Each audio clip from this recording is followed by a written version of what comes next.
Tomorrow I'm travelling to Yorkshire to run my first race in 18 months, and I'm looking back how I got to this point.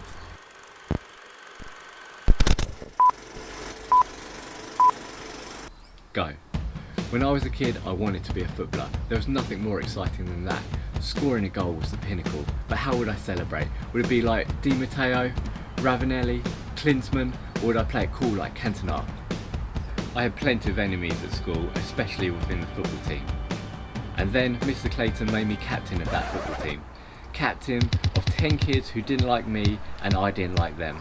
But I didn't care, because I would say yes to any opportunity to play football. I'm a yes man. I would play before school, during school, after school, in the back garden, across the green, which had a sign up saying no ball games. I would play for the Cubs. I would play with my local football team. I would even use a fake name and play with my friends in the boys brigade. I didn't care, I just wanted to play football.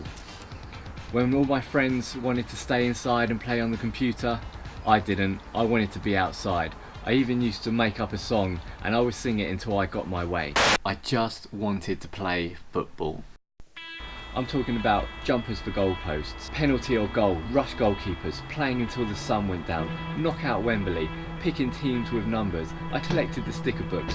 I loved all that. But I wanted the expensive football boots, the Puma ones, then the Predators.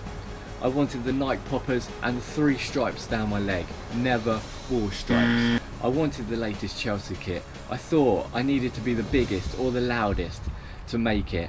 I thought I needed all this to win trophies. This was my idea of what you needed to be good at as football, or good at any sport.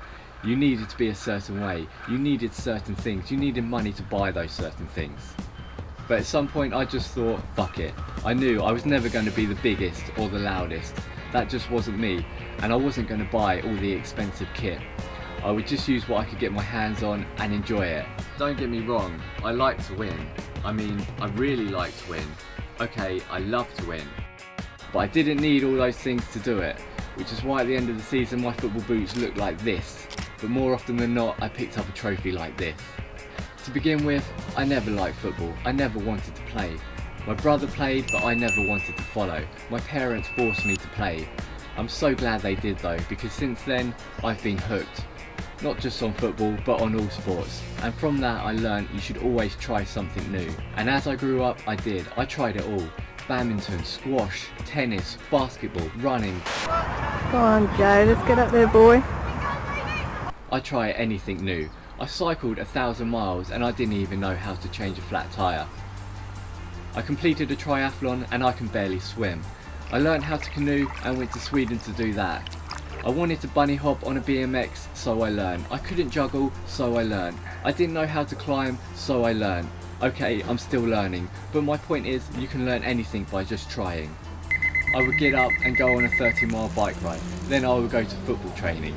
Then I would work a full night shift. My boss used to say to me, when you're 30, all this will end. But why would this ever end for me? I love doing this.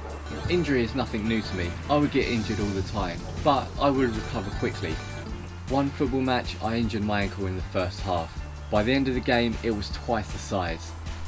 The next day, I flew to Austria and walked on it for 3 days straight. And then I rested for a couple of weeks. It was still painful to the touch, but I played football on it. My ankle was still swollen, it barely fit into my football boots. So the day after that, I ran an ultra marathon. That's a full marathon and then another 6 miles. Why? Because I wanted to push myself. I never wanted to give in. I walked from London to Brighton and I messed up my leg a little bit. I didn't rest, I kept on running. I couldn't help it. And then I ran this race. I came fourth. I couldn't walk on it for a week, so I rested. Then I ran on it. It hurt again, but I didn't want to stop, so I climbed a tree. I just wanted to move. I rested more, I saw a physio, I stretched. I changed the way I ran, I stretched more. I saw the physio again, I stretched more, and some more. Until I thought it was okay to run on again. I was wrong.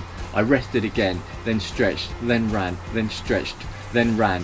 Which gets me to today. Tomorrow I'm travelling to Yorkshire to run my first race in 18 months. And I'm looking back how I got to this point. It doesn't matter if you're not a professional.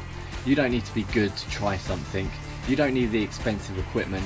All you need is a pair of shoes and a little bit of drive and you can achieve it. Don't know if that made any sense.